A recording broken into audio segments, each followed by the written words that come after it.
Colorado Territory, 1875.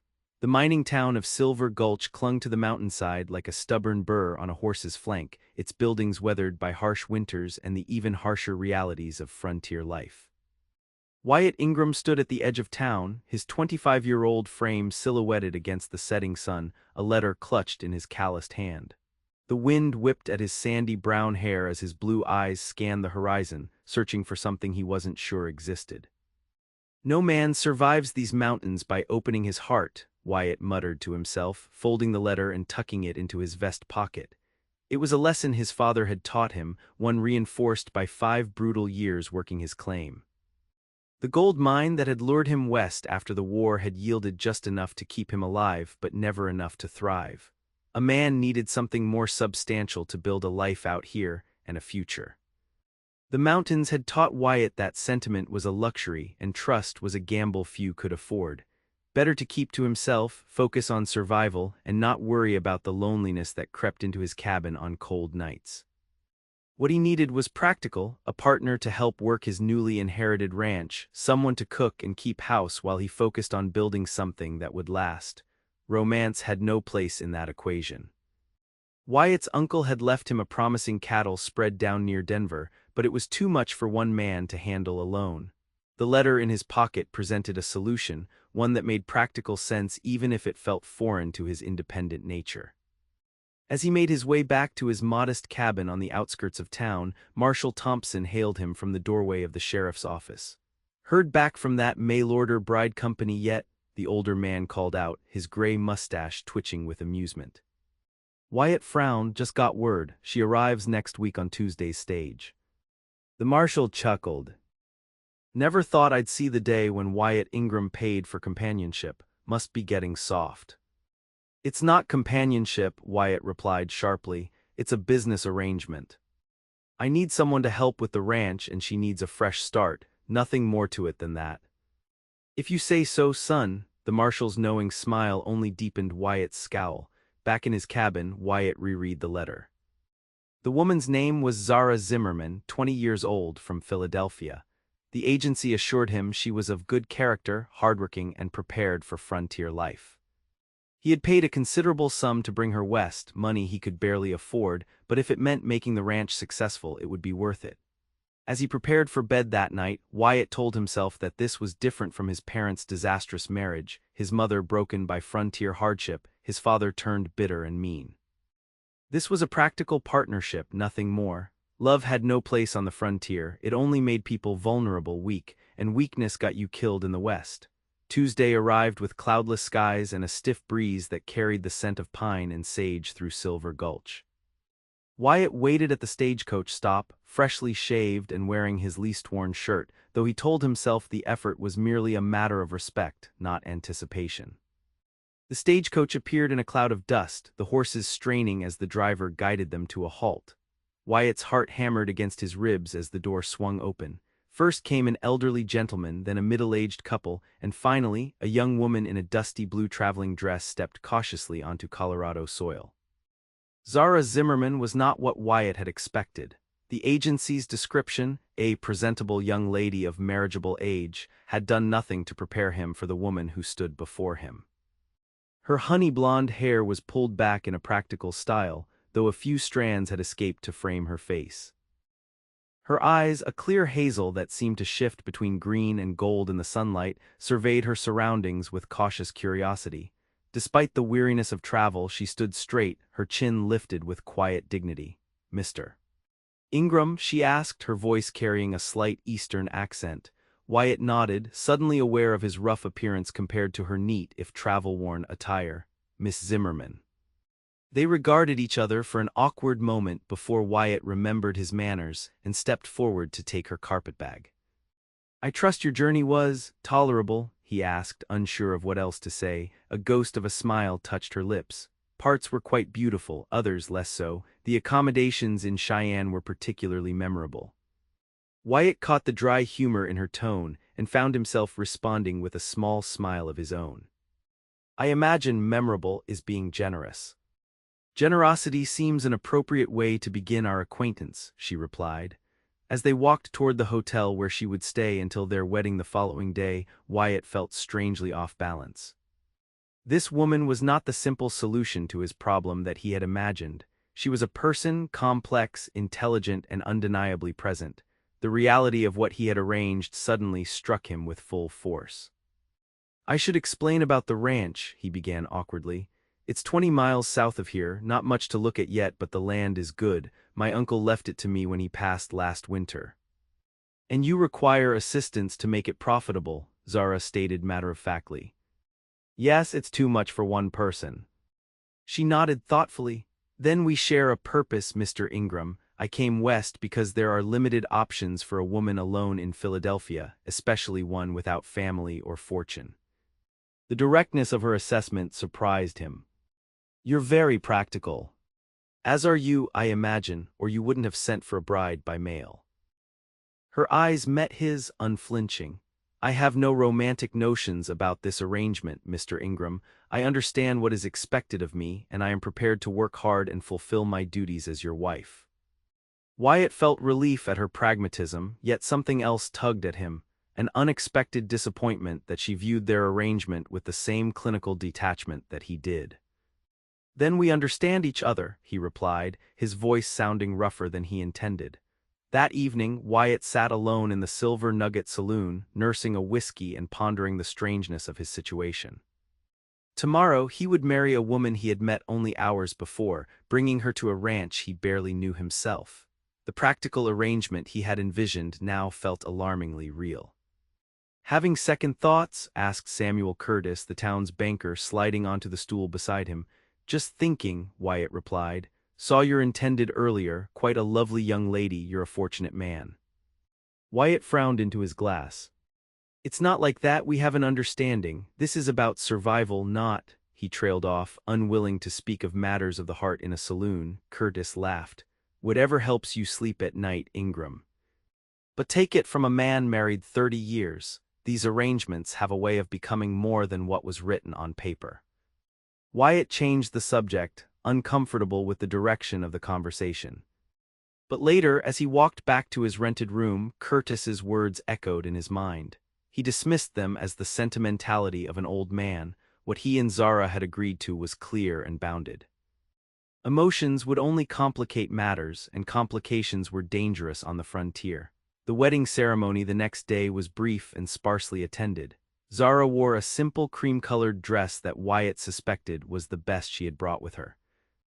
He found himself noticing how the color complemented her complexion and brought out the golden flecks in her hazel eyes.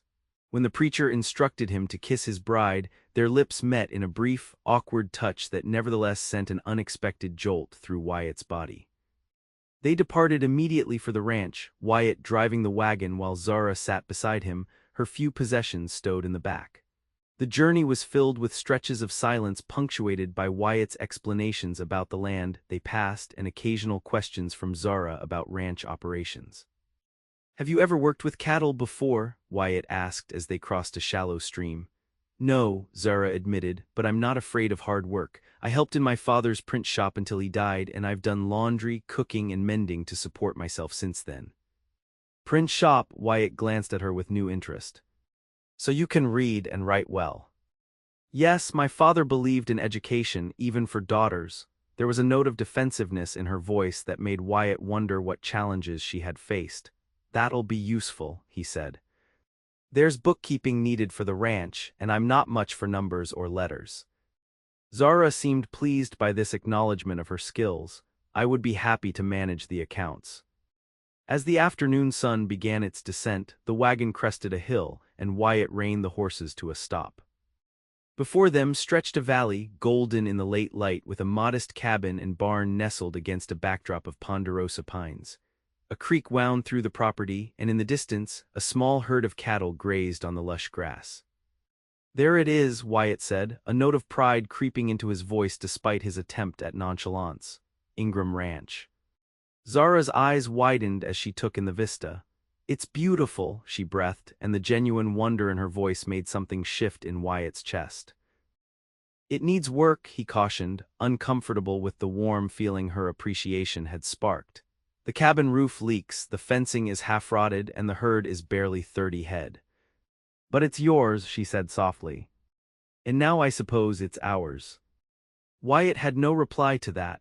The idea of ours was foreign to him after years of solitary existence. He flicked the reins, and the horses began the descent into what would now be their home together.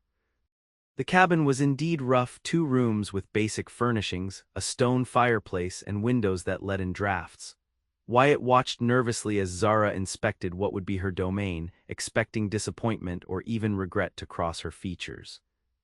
Instead, she rolled up her sleeves. "Well, Mr. Ingram Wyatt," she corrected herself, the name sounding strange and intimate on her lips, "shall we begin making this a home?" That first evening established a pattern that would carry them through the following weeks. They worked side by side during daylight hours, Wyatt showing Zara the basics of ranch life while she brought order to the cabin's interior. In the evenings, they sat across from each other at the rough-hewn table, eating simple meals that improved as Zara became familiar with the cookstove's temperament. Their conversations were primarily practical, discussions of what needed repair, plans for expanding the herd, methods for preserving food for winter. Yet occasionally, other topics would emerge as twilight softened the boundaries between them. "Did you always want to come west?" Zara asked one evening as she mended a shirt by lamplight. Wyatt, whittling a replacement handle for a broken tool, considered the question. "After the war, there wasn't much left for me back east, too many ghosts." He rarely spoke of his time in the Union Army, but something about the quiet cabin and Zara's steady presence loosened his tongue.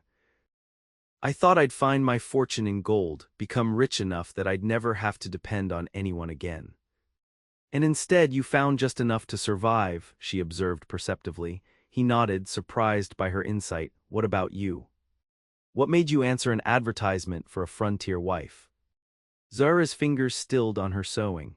"After my father died, I discovered how few options exist for a woman alone. I could marry someone from our neighborhood, there were offers, but they all viewed me as something to possess, not a partner." Her eyes met his across the table. "When I saw your advertisement asking for a capable woman willing to work alongside you, it seemed different, more honest somehow." Wyatt felt an unexpected surge of pride that his plainly worded advertisement had stood out to her. "I never saw the sense in pretending this was something it isn't." "And what exactly is it, Wyatt?" Her question was soft but direct, challenging him to define what had begun as a transaction but was slowly becoming something less easily categorized. He focused on his whittling, uncomfortable with the turn in conversation.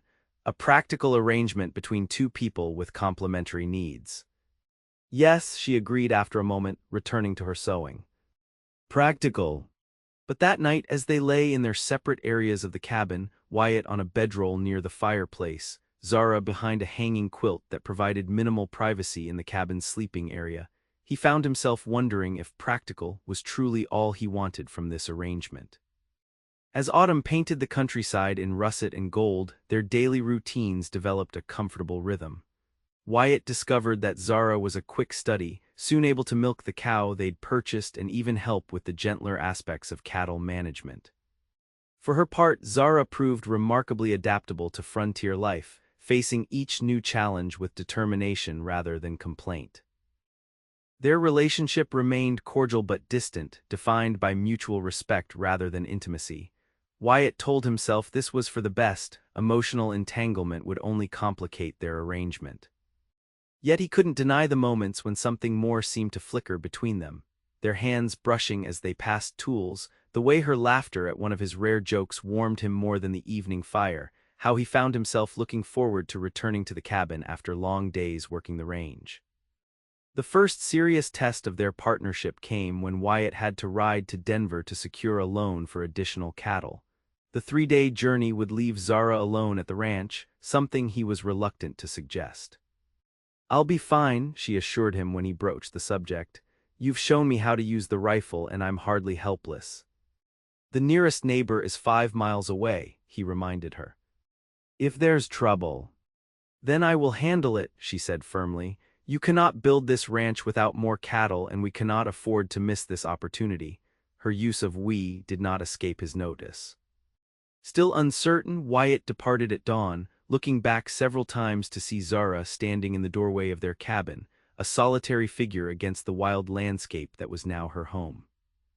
The journey to Denver was uneventful, and Wyatt secured the loan with less difficulty than anticipated, thanks in part to the carefully prepared figures and projections that Zara had helped him compile. As he rode back toward the ranch on the third day, however, storm clouds gathered ominously on the horizon. By the time he was within 10 miles of home, the storm had broken in full fury, turning the trail to mud and sending flash floods coursing down the usually docile creeks. Worry gnawed at him as he thought of Zara alone at the ranch, possibly facing rising waters or damage to the structures they had worked so hard to improve. When he finally crested the hill overlooking their valley, his heart nearly stopped. The creek had indeed overflowed its banks and water surrounded the cabin. Through the curtain of rain, he could make out a figure moving on the roof, Zara, attempting to repair what appeared to be damage from a fallen branch. Wyatt spurred his horse forward, splashing through the flooded areas until he reached the cabin. "Zara!" he shouted over the storm's roar. She turned, her soaked hair plastered to her face, relief flooding her features. "Wyatt, thank God." "The creek rose so quickly. I managed to get the animals to higher ground, but the roof." "Get down from there now," he called, dismounting and wading through knee-deep water to reach the cabin. "It's not safe. But the rain is coming in, our supplies." "To hell with the supplies, you could break your neck up there." Fear made his voice sharper than intended, but the thought of her falling in the storm sent panic through him, unlike anything he'd felt before. Reluctantly, Zara made her way to the edge of the roof where Wyatt helped her down, his hands gripping her waist as he lifted her to safety. For a moment, they stood close, rain pouring over them, his hands still at her waist, her palms against his chest. Something shifted between them, as palpable as the storm around them. "I thought you might not make it back," she admitted, her voice barely audible above the rain. "The bridges." "I would have swum if necessary," he replied with an intensity that surprised them both. Later, after they had salvaged what they could and taken shelter in the barn on higher ground, Wyatt watched Zara sleeping on a makeshift bed of hay, wrapped in the dry blankets they'd managed to save. The storm had revealed something he'd been trying to ignore. This woman had become more to him than a practical partner in his ranching venture. The fear he'd felt seeing her on that roof had nothing to do with protecting an investment. The realization troubled him deeply. Caring for someone meant creating a vulnerability, and vulnerability was dangerous on the frontier. His parents had proven that. His father had loved his mother once, but the harshness of pioneer life had turned that love to resentment, then cruelty. Wyatt had promised himself he would never follow that path, never allow himself to care enough that loss could destroy him or disappointment could twist him into something unrecognizable. Yet as he watched Zara's peaceful breathing, he acknowledged that it might already be too late for such promises. The flood waters receded, leaving mud and debris in their wake. Together, Wyatt and Zara repaired the damage to the cabin, working side by side from dawn till dusk. The shared crisis had shifted something in their relationship, a new awareness hummed between them, unacknowledged but undeniably present. Their first winter together brought new challenges. As temperatures dropped and snow blanketed the valley, they found themselves confined to the cabin for days at a time. The forced proximity might have bred contempt, but instead, it fostered a deepening bond. Evenings were spent with Zara reading aloud from the few books they possessed, while Wyatt repaired harnesses or carved simple wooden figures, a hobby he had previously kept private but now shared with her. "You have a gift," Zara said one evening, examining a small wooden horse he had finished. "These could sell well in Denver." Wyatt shrugged, uncomfortable with the praise. "Just something to keep my hands busy." "It's art," she insisted. "My father always said true art speaks to the soul." She traced the curve of the wooden mane with her fingertip. "This speaks." Her appreciation of something he had considered merely a way to pass time made Wyatt see his own abilities differently. It was a pattern developing between them, each recognizing value in the other that had previously gone unacknowledged. As Christmas approached, the weather cleared enough for Wyatt to make a trip into the nearest town for supplies. When he returned, he brought not only the necessities but also a small package wrapped in brown paper, which he awkwardly presented to Zara. "What's this?" she asked, surprised. Christmas comes in 3 days, he said gruffly. Thought you might like something not practical. Zara carefully unwrapped the package to reveal a beautiful wooden hairbrush with her initials carved into the handle. She ran her fingers over the polished surface, her eyes wide. "You made this," she whispered. It wasn't a question. Wyatt nodded, suddenly afraid he had overstepped. Their arrangement had never included such personal gestures. "I noticed your old one was wearing out," he explained hastily, trying to reframe the gift as practical after all. "It's beautiful," she said, looking up at him with an expression that made his heart stutter. "Thank you, Wyatt." "Truly." To his surprise, she disappeared into her sleeping area, returning moments later with a package of her own. "I was saving this for Christmas morning, but perhaps now is better." Inside was a hand-knitted scarf in deep blue that matched his eyes, the stitches even and tight. "You've been cold on your morning rounds," she explained. "I've been working on it while you were out with the cattle." The simple exchange of gifts marked another shift in their relationship. Neither could pretend any longer that their partnership was purely practical. Something warmer had taken root, though neither was ready to name it. That night, as they sat together by the fire, sharing a special meal Zara had prepared with hoarded ingredients, the cabin felt like more than shelter from the winter cold. It felt like home in a way Wyatt had never experienced before. January brought the harshest weather, with a blizzard that howled for 3 days straight, piling snow against the cabin walls and forcing Wyatt to tunnel his way to the barn to tend the animals. When he returned, half-frozen despite the short distance, Zara would be waiting with hot coffee and concern in her eyes that warmed him faster than the fire. During one such storm, as wind rattled the shutters and snow hissed against the windows, they sat close to the hearth, wrapped in blankets against the pervading chill. Perhaps it was the isolation or the intimacy forced by the confined space, but conversation turned to pasts they had previously kept private. "I never knew my mother," Zara admitted, staring into the flames. "She died when I was born. My father raised me alone, teaching me the printing trade alongside reading and figures. He was unusual in his beliefs about what a daughter should learn." "He sounds like a good man," Wyatt said softly. "He was. When the fever took him 3 years ago, I thought I would die from grief." She turned to look at Wyatt. "What about your parents?" Wyatt was silent for so long that Zara began to think he wouldn't answer. Finally, he spoke, his voice low. "My father brought my mother west after they married. She was a schoolteacher, used to comfort. I think she loved him enough to believe she could adapt to frontier life." He poked at the fire, sending sparks up the chimney. "But the isolation, the hardship, it wore her down. And him watching her fade away year by year turned him bitter. By the time I was old enough to understand, there was nothing left between them but resentment." "Is that why you arranged for a bride through an agency?" "To avoid attachment." Zara's question was gentle but direct. Wyatt met her eyes, struck by her perception. "I told myself it was practical, a business arrangement without the complications of feelings." "And now?" Her question hung in the air between them, loaded with unspoken meaning. Before Wyatt could formulate a response, a particularly violent gust of wind shook the cabin and a section of the roof groaned ominously. Both looked up in alarm as snow began to filter through a crack in the ceiling. "The weight of the snow," Wyatt said, already on his feet. "We need to reinforce that beam before it gives way." The moment of vulnerability was broken as they scrambled to address the immediate crisis. Yet as they worked together, passing tools and holding supports in place, the question Zara had asked remained, hovering between them like the snow suspended in the air. The blizzard eventually passed, leaving a transformed landscape of pristine white. As February progressed, their daily routine resumed, though something had changed in the wake of their fireside conversation. There was a new awareness in their interactions, a careful consideration in each word and gesture that spoke of growing feelings neither was prepared to acknowledge openly. The first hint of spring brought another type of challenge. One evening in early March, as Wyatt returned from checking the herd, he spotted unfamiliar horses tied outside their cabin. Drawing his pistol, he approached cautiously, tension coiling in his gut. Inside, he found Zara serving coffee to 3 rough-looking men whose trail-worn appearance suggested they had been traveling for some time. She looked up with relief as Wyatt entered.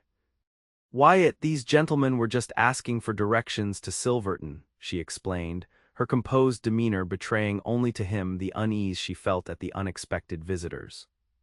The apparent leader of the group, a heavy-set man with a scar running from his left eye to his jawline, rose from his seat. "Much obliged for the hospitality, ma'am. Your husband here," he extended a hand toward Wyatt. "Name's Harlan Cox.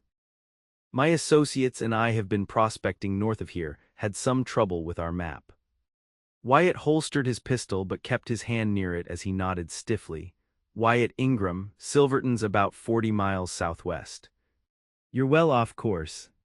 "So your lovely wife was explaining," Cox replied, his gaze sliding back to Zara in a way that made Wyatt's jaw clench. "Mighty fortunate we stumbled upon your place. Been a long cold ride." "You're welcome to rest your horses," Wyatt said carefully, "but then you should be on your way if you want to make any distance before dark." An uncomfortable tension filled the cabin as Cox's smile thinned. "Of course. Wouldn't want to impose." As Zara moved to refill their cups, one of the other men, wiry with yellowed teeth, reached out to grasp her wrist. "That's mighty fine china for a ranch wife," he commented, running his thumb over the delicate cup in her hand. "Seems out of place out here." Before Zara could respond, Wyatt stepped forward. "Take your hand off my wife," he said, his voice dangerously quiet. The man released Zara with a smirk, raising his hands in mock surrender. "No offense meant, just admiring the finer things." Cox chuckled, but there was no humor in the sound. "Jade's got a soft spot for pretty things, don't you, Jade?" He drained his cup and stood. "We appreciate the directions and the coffee, Mrs. Ingram. Perhaps we'll pass by again sometime." "No need," Wyatt replied coldly. "Main trail's easier traveling." After the men had departed, Wyatt and Zara watched from the window as they mounted up and rode away, not in the direction of Silverton but back the way they had come. "I don't like it," Wyatt muttered. "They weren't lost prospectors." Zara wrapped her arms around herself, a chill that had nothing to do with the temperature running through her. The way they looked around the cabin, assessing everything. "What do you think they wanted?" "Nothing good," Wyatt turned to her, his expression grim. "Those were Cox Brothers' gang, or I'm no judge of men. They've been robbing stagecoaches and homesteads across 3 territories." Here, Zara's face paled. "But why stop for directions if they meant to rob us?" "Scouting," Wyatt explained. "Checking what we have, how many of us there are. They'll be back and not for coffee." He reached for his rifle. "I need to warn the nearest neighbors, then ride to town for the marshal." Fear clutched at Zara's heart. "You're leaving?" "After saying they'll come back." "I have to. If they're planning something in this area, people need to be warned." He hesitated, then crossed to the trunk where they kept their valuables. Pulling out a small box, he extracted a folded document. "If anything happens to me, this deed has both our names on it now. The ranch would be yours." Zara stared at the paper, then at Wyatt. "When did you do this?" "After the flood," he admitted. "I realized if something happened to me, you'd have no legal claim to what we've built together." He seemed almost embarrassed by the admission. It seemed. "Right." The simple gesture, practical yet deeply meaningful, brought tears to Zara's eyes. In that moment, she recognized what had been growing between them for months, what neither had been brave enough to name. "Wyatt," she began, her voice thick with emotion, but he was already moving toward the door, checking his ammunition and gathering supplies for the ride.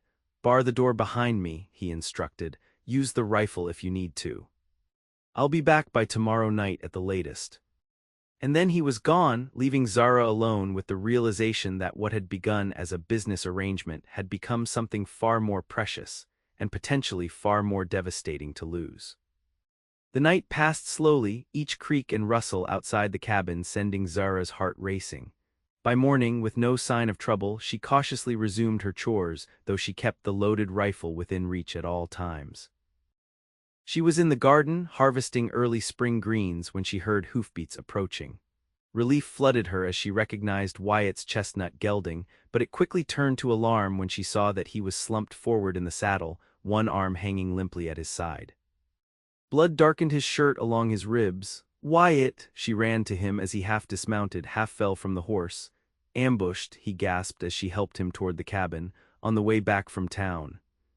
Cox and his men. His face was pale with pain and blood loss. Marshall's gathering a posse, but they're hours behind me. Inside, Zara helped him to their bed, no longer separated by a hanging quilt, though they had maintained their distance despite the shared space. Now she cut away his bloodied shirt to reveal a bullet wound just below his left shoulder. It went through, she said, relief evident in her voice. No need to dig for the bullet. Wyatt managed a weak smile. Good news, I suppose.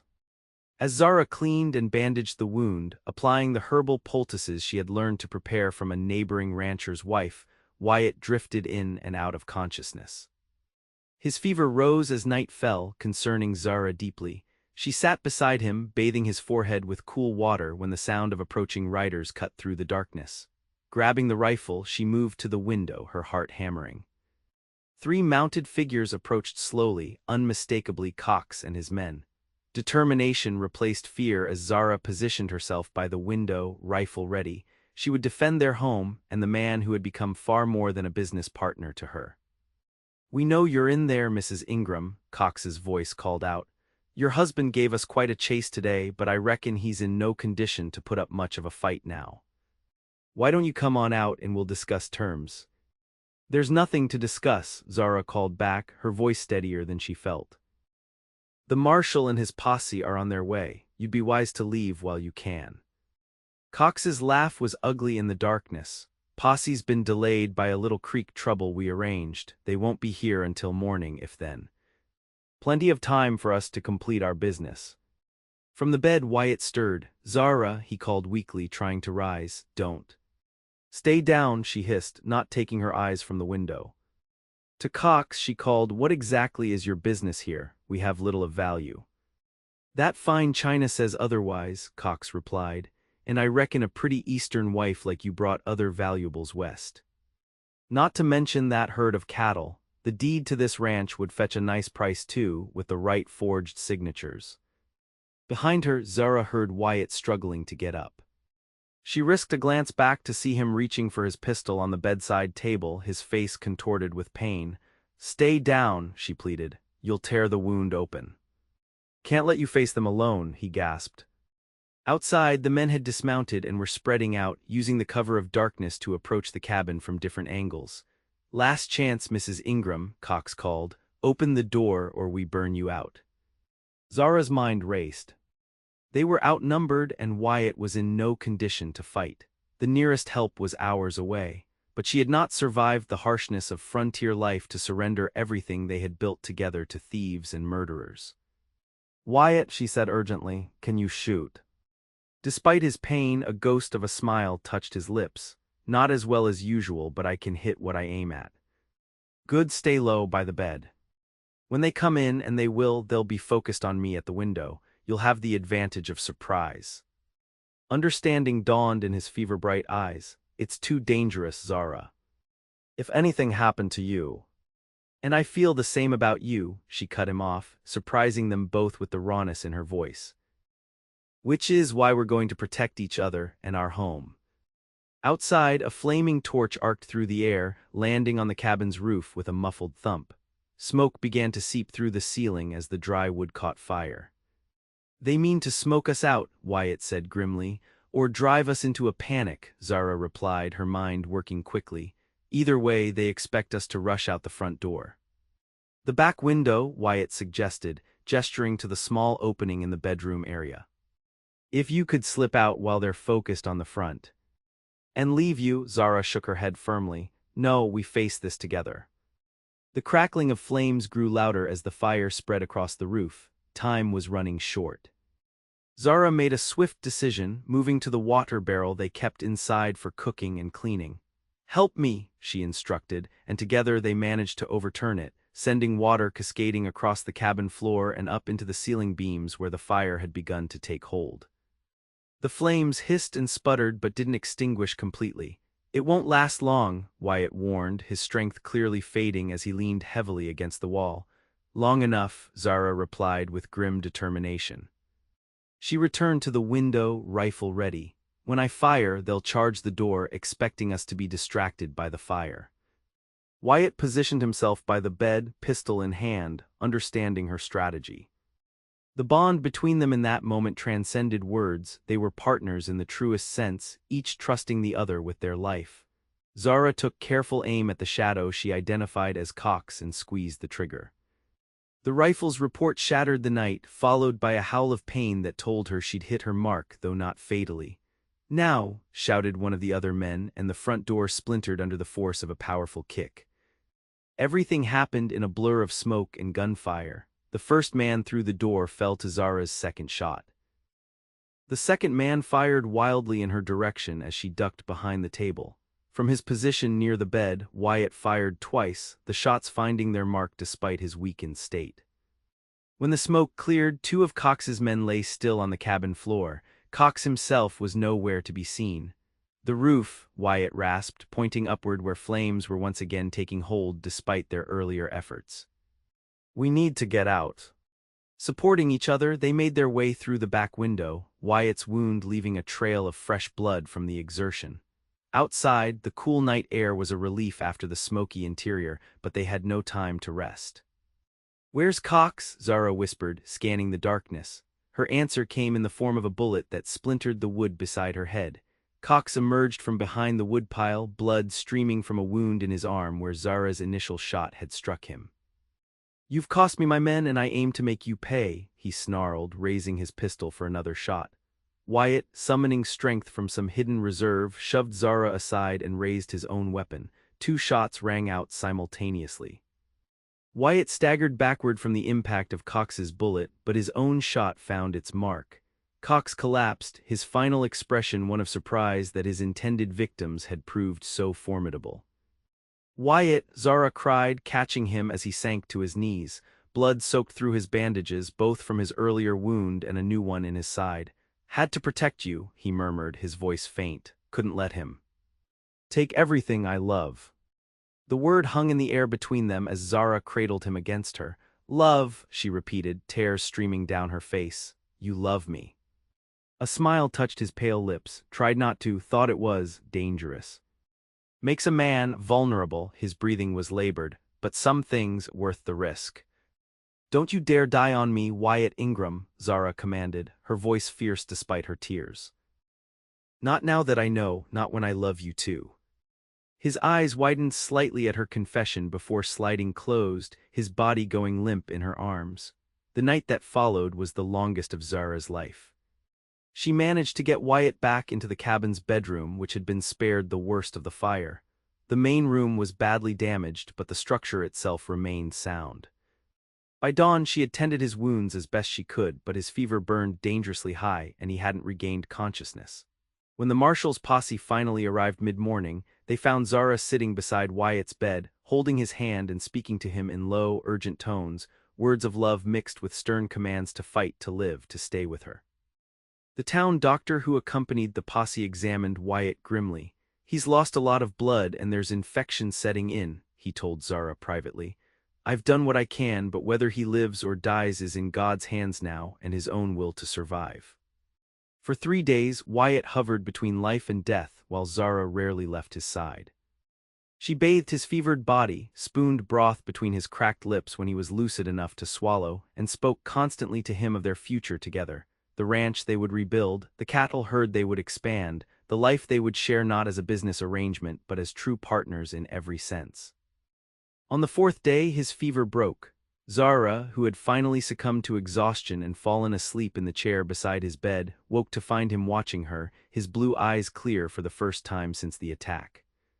"You're still here," he whispered, his voice rough from disuse. Relief flooded through her as she took his hand. "Where else would I be?" A ghost of his old smile touched his lips. "Thought I might have dreamed what you said about loving me." "It wasn't a dream," she assured him, tears of joy threatening to spill over. "I do love you, Wyatt. Not because of our arrangement, or out of gratitude, or for any practical reason at all. I love you because of who you are, stubborn and honorable and brave." He squeezed her hand weakly. "Never thought I'd find this out here. Was so sure love was a liability on the frontier." "Perhaps it is," she acknowledged, "but it's also strength. We survived because we fought together, trusted each other." She brushed a strand of hair from his forehead. "Your parents' story doesn't have to be ours." No, he agreed softly, our story is just beginning. Recovery was slow but steady. As spring blossomed across the valley, Wyatt regained his strength while Zara coordinated the repairs to their fire-damaged cabin. Neighbors whom Wyatt had warned about the Cox gang came to help, bringing lumber and supplies, staying to raise new roof beams and rebuild walls. One evening in late April, as they sat on the newly constructed front porch watching the sunset paint the valley in gold, Wyatt reached for Zara's hand. "I've been thinking," he began, uncharacteristic nervousness in his voice. "Our marriage began as a business arrangement. There was no courtship, no romance. You deserved better than that." Zara smiled, squeezing his hand. "I have no regrets." Nevertheless, he continued, reaching into his pocket with his free hand. "I had this made in town." He held out a simple gold band. "I thought, perhaps we might say our vows again. Not as a practical arrangement this time, but as what we've become." Tears welled in Zara's eyes as she nodded. "I would like that very much." The following Sunday, they stood before the preacher in the small church in town, surrounded by the neighbors and friends who had helped them rebuild. This time, when they exchanged vows, the words held meaning beyond a contractual agreement. And when Wyatt was instructed to kiss his bride, there was nothing awkward or hesitant in the way he drew her into his arms. That evening, as they returned to their ranch, truly their home now, Wyatt lifted Zara from the wagon and carried her across the threshold of their rebuilt cabin, ignoring her laughing protests that his wounds were barely healed. "Welcome home, Mrs. Ingram," he said softly, setting her on her feet but keeping his arms around her waist. "It's good to be home," she replied, reaching up to touch his face. "Our home." As twilight settled over the valley, the light in the cabin's window glowed warm and inviting, a beacon of the life they had built together from what had begun as a practical arrangement, but had blossomed into something neither had expected to find on the frontier. A love strong enough to withstand whatever challenges the West might bring their way. When Wyatt had sent away for a bride, paying a substantial sum he could ill afford, he had sought a practical solution to a practical problem.